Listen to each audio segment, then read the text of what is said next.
នាងមកពីណាមកពីស្រុកស្រែឬក្រមុំបងមកពីស្រុកផ្សារបងអ្នកទីក្រុងពេលបានជួបស្រីរំភើបអរ៉ា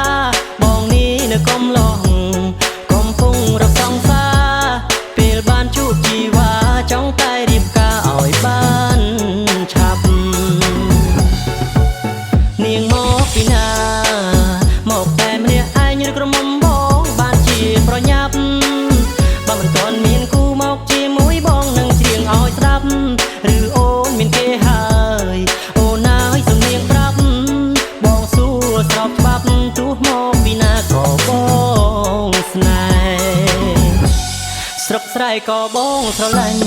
ទីក្រុងក៏បងស្រឡាញ់រំទុំគួរឲ្យខ្នាញ់មានក្ររូបបងមិនគិតទេ